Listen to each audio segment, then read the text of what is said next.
Hey guys, welcome to News for Science, where we discuss comics, movies, games, and more. And welcome to my first official anime review.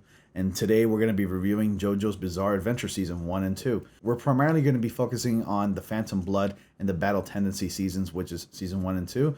The Phantom Blood focuses on episodes 1 through 9, while the Battle Tendency focuses on episodes 10 to 26. Now, if you don't know what JoJo's Bizarre Adventure is, just go on the internet and it's like every meme ever today.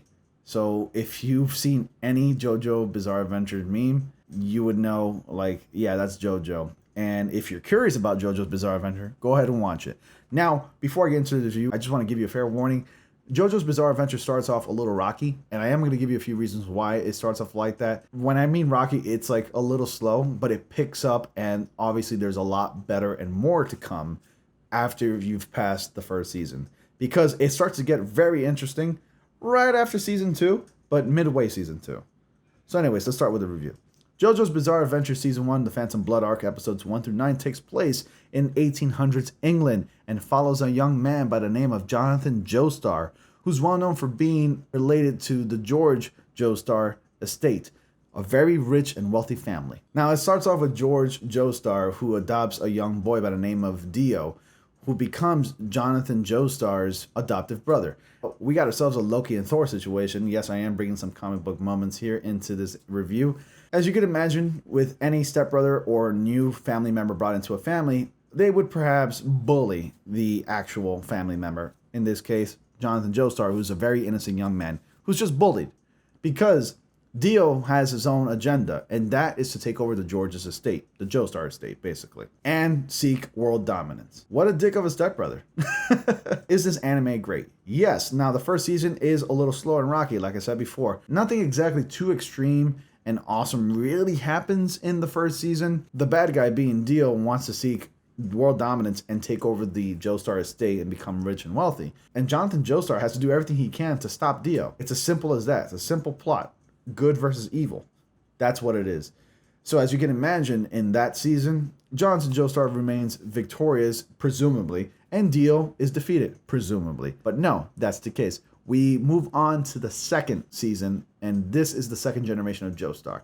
Now, this anime does go by generation and generation, and we move on to 1938 in New York City, where we follow Joseph Joestar, the next era of Joestars. Now, Joseph Joestar has to go through like a similar situation where a certain group of men who have unbelievable, unimaginable power get revived, and obviously they're looking to take over the world as well. And it's up to Joseph Joestar to stop them. Now, this is the season where it gets all fun, and it even gets better, season 3, but that's a review for another time. Now, in this season, Joseph Joestar is pretty funny. There's a lot of comedic gold moments, and there's obviously a lot of meta. And if you like meta, then you're going to love what you're going to get in this season. I'm not going to spoil it, but let's just say you got to watch it and you're going to get it. Now, speaking of meta, we meet a lot of characters in this series. We meet pretty much Robert E.O. Speedwagon. We meet Lisa. We meet a character by the name of Zeppeli.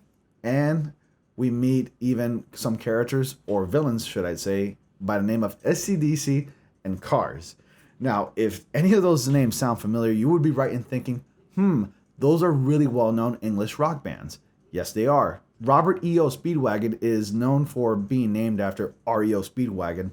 Cars, the English rock band, Cars, SCDC, obviously named after AC/DC, and of course, Zeppeli, taken from Led Zeppelin. Clearly, the anime creator is a huge rock fan, and he loves rock music, so he decided to take it upon himself to name these characters after these well-known English rock bands.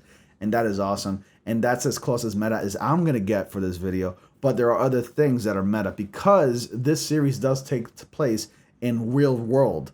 Like, it is really detailed to the T. So you got to watch it. But other than that, as you can imagine, our hero goes through an adventure, meeting these characters, training, learn to get the power of Hammon, or Hamon if you prefer, and pretty much uses his power to defeat his enemies along the way of his adventure. I gotta say, a few things that I like about this anime and a few things that I didn't like. The first season obviously starts off rocky, as I already mentioned before. It's a little slow, but it takes time to get into it. But once you get into it and you've reached some interesting points, like how our character grows, becomes stronger, and learns some abilities, and meets some of the people and some of the chemistry that you experience with these characters along the adventure, you're going to be like, wow, this is a very good anime series, and you would appreciate it more because it's well animated. It is gorgeous to look at. It's funny, primarily in season 2 and on, and it's just a simple premise to follow. There's a young protagonist who's on a mission in taking on the antagonist because the antagonist wants to seek world domination. And it's just as simple as that. Nothing hard about it.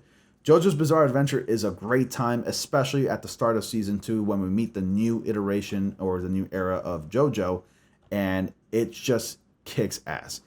I loved it. I enjoyed season 1, but I enjoyed season 2 a lot more.